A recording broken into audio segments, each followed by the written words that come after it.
从而测定时空，发挥经济，推算历法。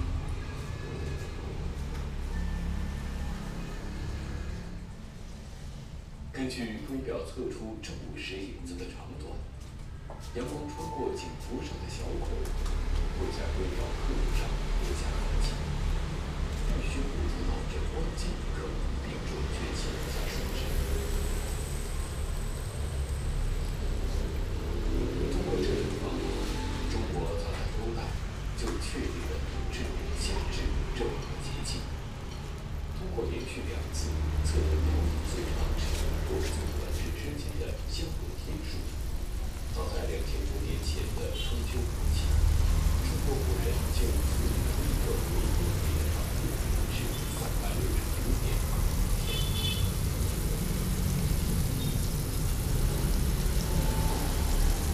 今天，见证这次观测的参观者在不经意间完成了一次历史对话。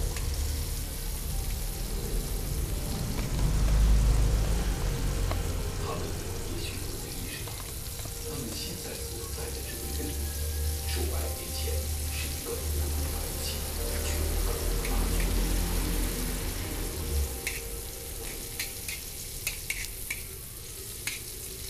公元1442年，也就是1907年，在北京城东南的角落处，摆起一座高约14米的观景台，其下还有紫薇殿、无声、东西厢房等建筑。从此，这里成为皇家天文台，一直沿用到今代。作为离经两代的皇家天文台，这里一直显得神秘，因为它肩负着重要的使命。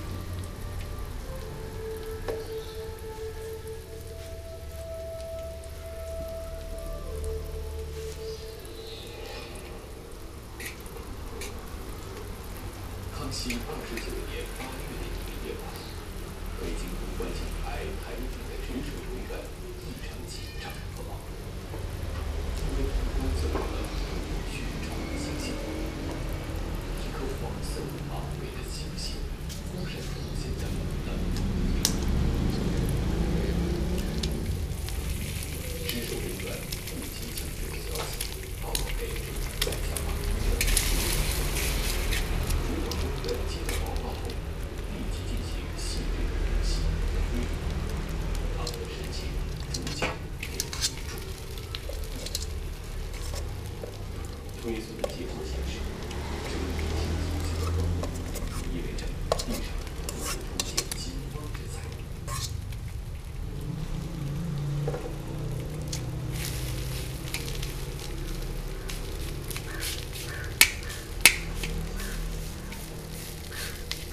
如此奇异的天象，必须立即向皇帝呈报。很快，一封奏折就被送到了康熙皇帝的桌案上，以供他抉择参考。在古代，天气的变化被认为与国家的运势紧密相关，观景台因此成为可以窥探天气的地方。这对观测也因此格外重要的关系。那么，当年这些观测是如何进行的呢？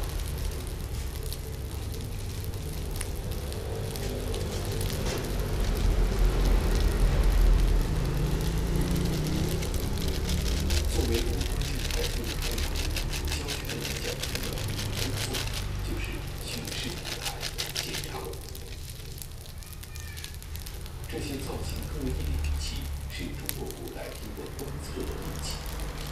作为世界上天文学发展最早的国家之一，中国拥有种类繁多的天文仪器。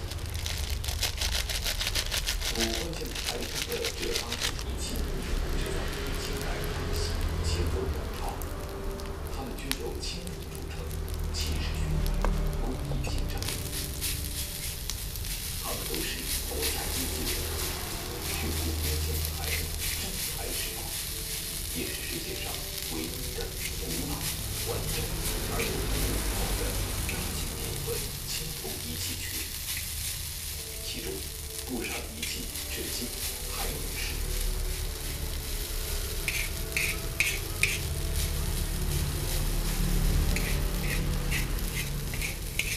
那么这样仪器呢，现在呢完全可以这个运转这个自如，让我们观众从这个自由，从这个自由它的中间呢，它实际上有一个这个可以观测的小的这个配管，那通过这个配管呢，去寻找这个带测器，将来以后这个计算器的这个提示发出，这样是可以非常精确的确认。肖军操作的电视机，并朝前方出发。他开始受益指导于前不久，是世再次完成，是中国历史上最后一件大型编著天文仪器。它造型华丽，红色天气，因此便大有来历。它这个工作呢，实际上是上全基金的行业，新政呢，实际上呢是地界、新和中间，全新的是取代了一个关键的仪器，乾隆皇帝最后把它命名为呢新衡命这个仪器呢是指标星辰，是观测星辰，一个非常优美的名字，叫做思路。